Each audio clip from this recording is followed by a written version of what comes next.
Ketika kita berbicara tentang kekuatan dan ketahanan diri, satu pertanyaan yang seringkali muncul adalah, mengapa orang-orang yang kita anggap dekat justru menghilang saat kita berada di titik terendah? Mengapa mereka yang pernah bersama di saat-saat bahagia memilih menjauh ketika kita tak mampu lagi berdiri sendiri? Melalui pemahaman stoikisme, kita akan menggali alasan mendalam di balik fenomena ini. 9 penyebab yang mungkin membuat mereka memilih meninggalkanmu saat kamu jatuh. Menelusuri satu persatu penyebab ini bukan hanya tentang memahami mengapa orang lain pergi, tetapi juga tentang menemukan kekuatan yang bisa kamu bangun dari dalam. Mungkin saja jawabannya tidak sesederhana, mereka tidak peduli, melainkan adanya pemahaman baru tentang hubungan, harapan, dan kekuatan diri. Bersiaplah untuk menyingkap sisi kehidupan yang mungkin selama ini tak terlihat, untuk menemukan inspirasi yang akan membantumu berdiri lebih kuat. Bab pertama, ekspektasi yang tak tersampaikan. Dalam banyak hubungan, baik pertemanan maupun percintaan, ekspektasi menjadi dasar ikatan. Namun seringkali ekspektasi ini tidak diungkapkan dengan jelas. Di balik setiap interaksi, ada harapan-harapan tersembunyi yang tidak diungkapkan. Ketika kamu berada dalam kondisi kuat, mereka merasa bahwa kehadiranmu membawa nilai, mungkin dalam bentuk dukungan emosional, finansial, atau sekadar rasa nyaman. Namun ketika kamu jatuh, ekspektasi itu tak lagi terpenuhi. Pada titik ini, mereka merasa kehilangan sesuatu yang tak pernah secara eksplisit mereka ungkapkan, sesuatu yang selama ini telah kamu penuhi tanpa disadari. Ekspektasi yang tidak tersampaikan menjadi racun yang perlahan merusak fondasi hubungan.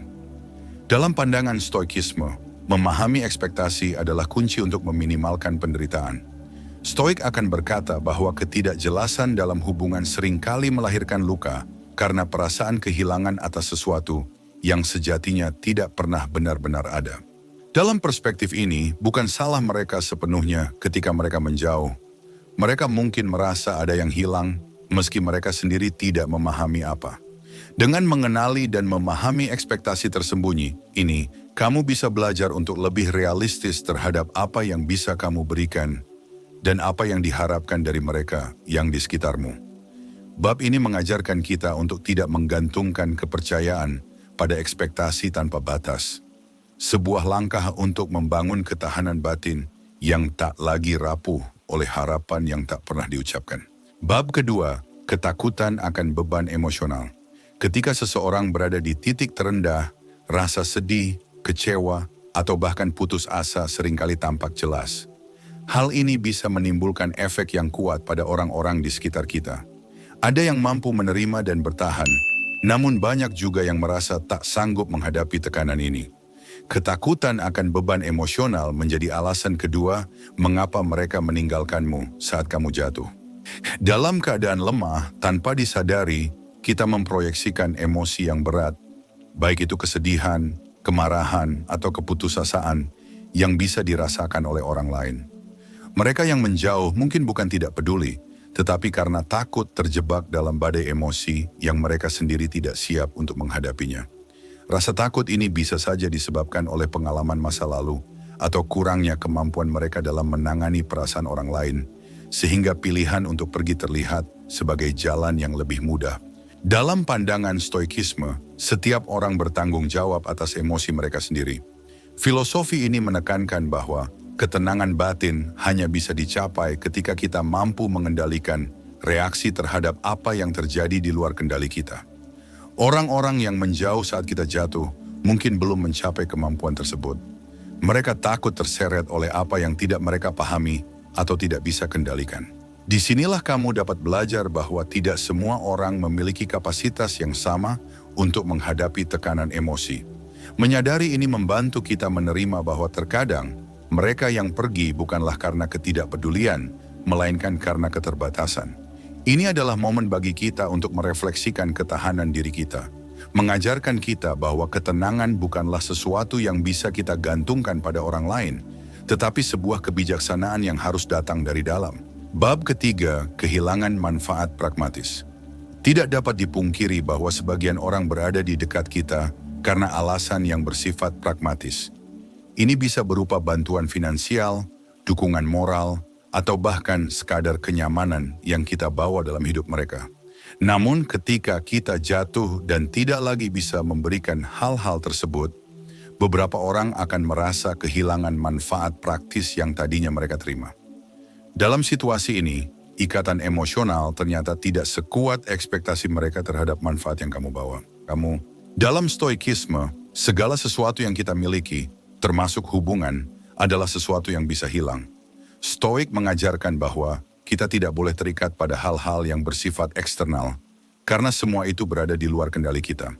Hubungan yang didasarkan pada manfaat pragmatis cenderung rapuh karena terikat pada kondisi eksternal yang terus berubah.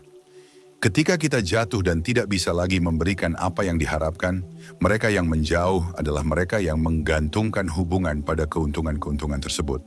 Namun di sisi lain, memahami realitas ini dapat membebaskan kita dari ilusi bahwa setiap hubungan adalah abadi.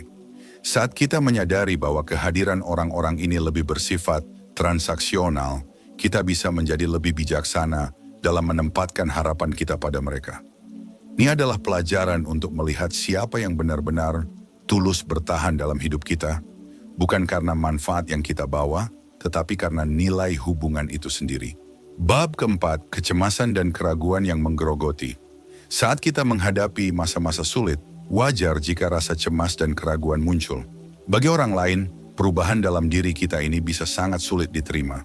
Ketika mereka melihat kita goyah atau bahkan meragukan diri sendiri, mereka bisa saja merasa terpengaruh dan mulai meragukan keberadaan kita dalam hidup mereka.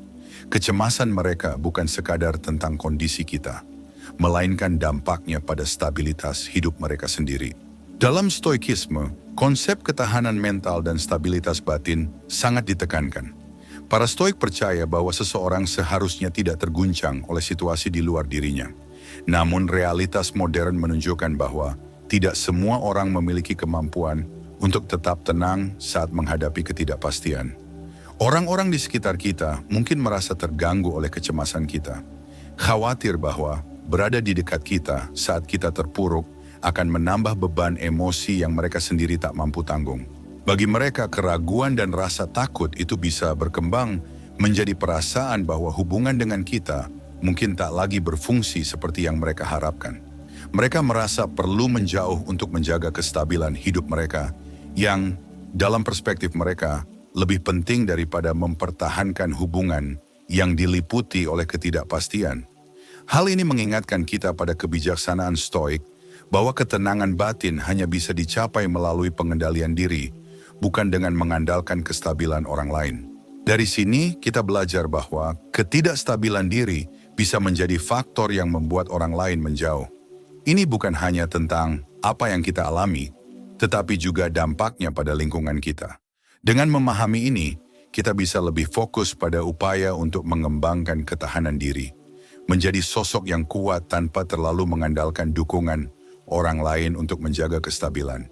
Kesadaran ini bukan sekadar penghiburan, tetapi juga cara bagi kita untuk bertumbuh dan menumbuhkan ketenangan di dalam diri, sebuah pondasi kokoh yang tidak mudah goyah oleh keraguan atau kecemasan. Bab kelima, kurangnya keseimbangan dalam hubungan. Saat kita jatuh, seringkali secara tak sadar kita bergantung pada orang-orang terdekat. Dukungan dari mereka tentu sangat penting, tetapi dalam beberapa kasus, ketergantungan kita bisa terasa berlebihan. Mereka mungkin mulai merasa bahwa hubungan ini tidak lagi seimbang, bahwa mereka menanggung lebih dari yang mereka terima. Ini bisa menjadi alasan lain mengapa mereka memilih untuk pergi. Dalam pandangan stoik, hubungan seharusnya menjadi tempat saling mendukung tanpa merugikan satu sama lain. Ketergantungan yang berlebihan berpotensi menciptakan ketidakseimbangan yang membuat salah satu pihak merasa terjebak atau tertekan. Ketika mereka merasa bahwa keberadaan kita menambah beban, tanpa adanya imbalan yang sepadan, hubungan itu perlahan-lahan kehilangan arti. Di sini filosofi stoik mengajarkan kita pentingnya independensi emosional. Artinya kita harus bisa berdiri di atas kaki sendiri tanpa menggantungkan kebahagiaan atau ketenangan pada orang lain. Hubungan yang sehat adalah hubungan yang terjalin atas dasar kesetaraan, bukan karena salah satu pihak merasa berkewajiban atau terbebani. Dengan membangun keseimbangan dalam hubungan, kita belajar untuk memberi dan menerima tanpa mengorbankan diri atau membebani orang lain.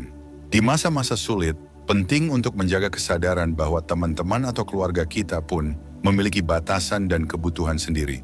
Ini bukan berarti kita harus menolak bantuan, tetapi menghindari beban berlebih yang bisa mengganggu keseimbangan. Jika kita terus mengembangkan kemandirian emosional, kita akan menjadi lebih kuat dan lebih dihargai dalam hubungan yang tidak terjebak oleh ekspektasi yang tak seimbang.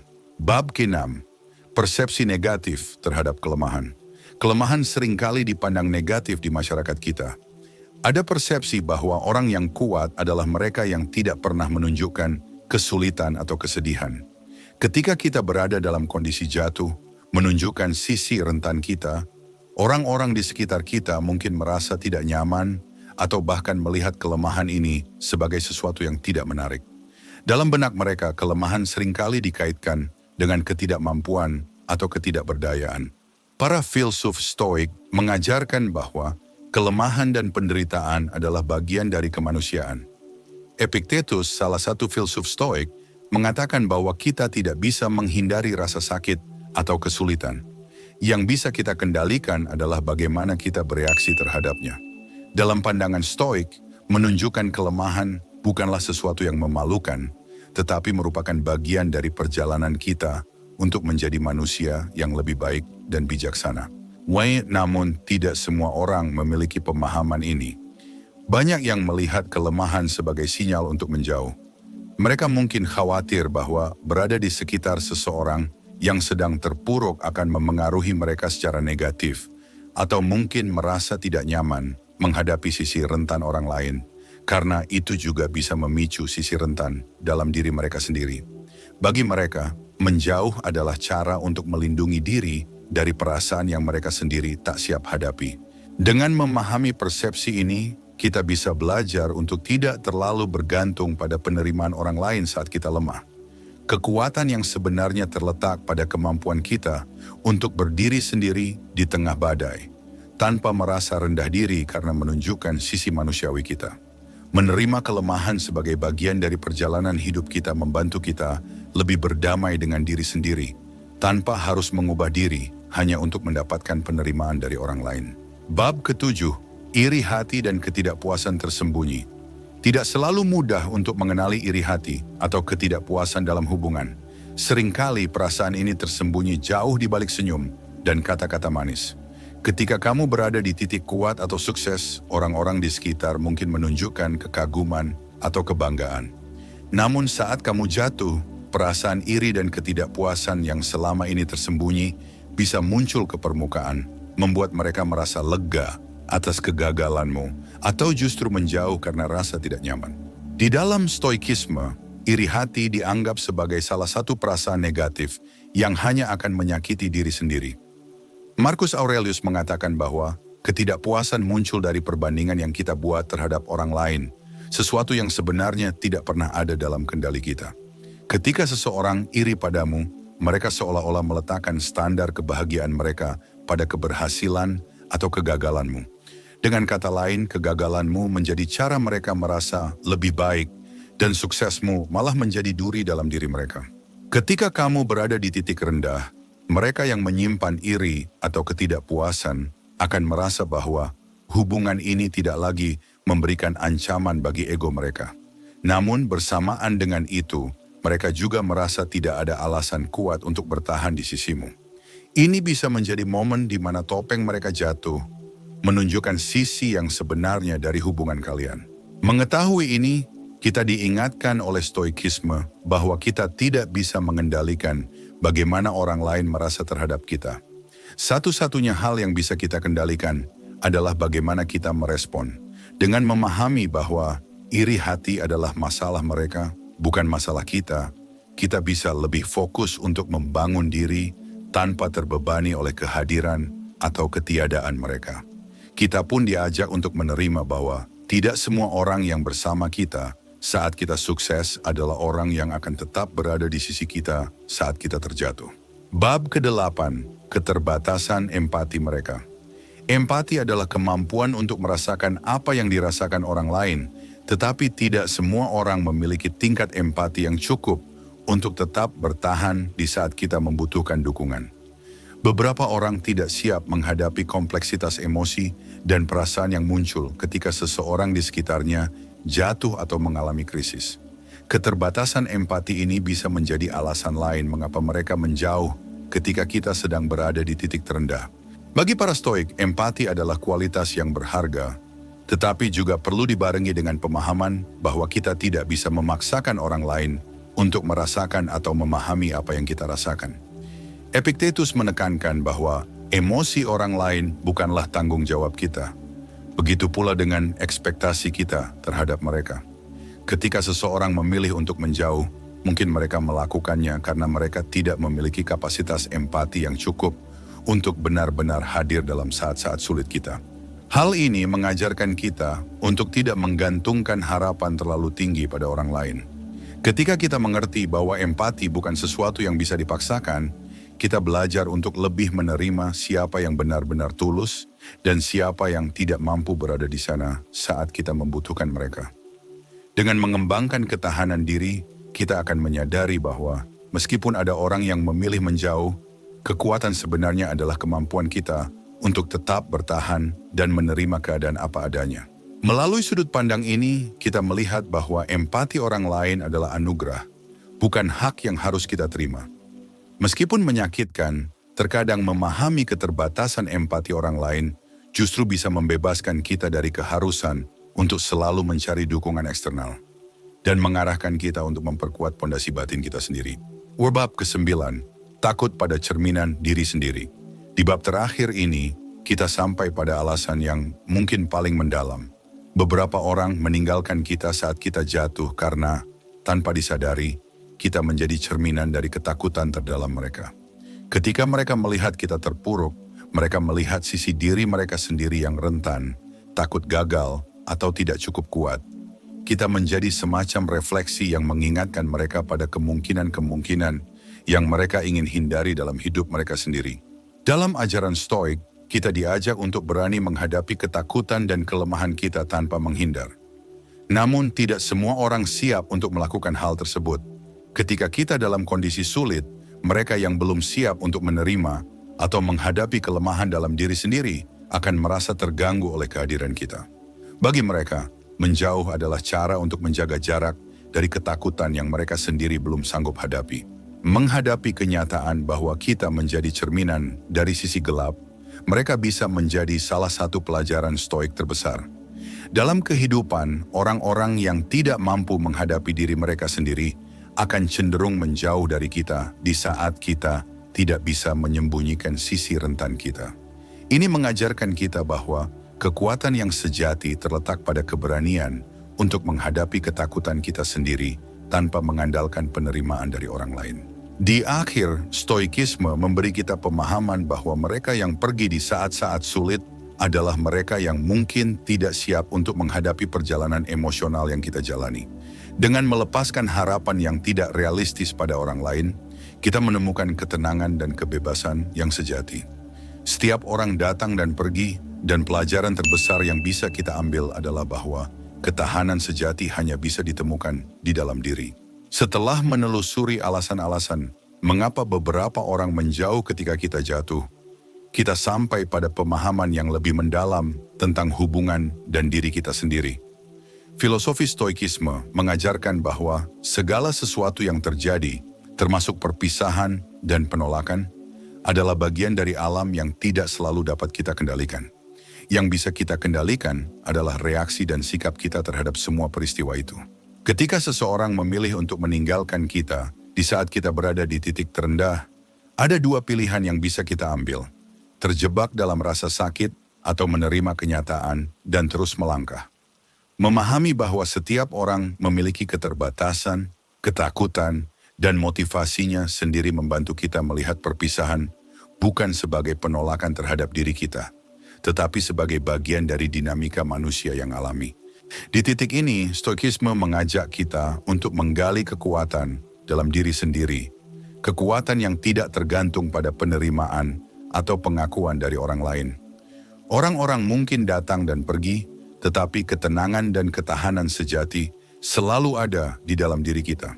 Ketika kita menerima bahwa segala sesuatu bersifat sementara dan terus berubah, kita mampu meraih kebijaksanaan yang membawa ketenangan, tak peduli siapa yang ada atau tidak ada di sisi kita. Pada akhirnya, mereka yang memilih untuk tetap bertahan adalah mereka yang benar-benar menghargai kita tanpa syarat. Namun mereka yang pergi juga memberi kita pelajaran berharga, memperlihatkan siapa diri kita di saat paling rentan, dan mendorong kita untuk menjadi lebih kuat dan lebih bijaksana. Inilah cara kita membangun benteng diri, bukan dengan menahan setiap orang untuk tetap berada di sisi kita, tetapi dengan menemukan ketenangan dalam diri, terlepas dari siapa yang datang atau pergi. Dengan semangat ini, kita mampu melangkah ke depan, bukan dengan rasa sakit karena perpisahan, melainkan dengan kekuatan dari pemahaman diri yang lebih dalam. Karena pada akhirnya, yang paling penting adalah bahwa kita tetap utuh, kokoh, dan tidak tergoyahkan oleh hal-hal di luar kendali kita.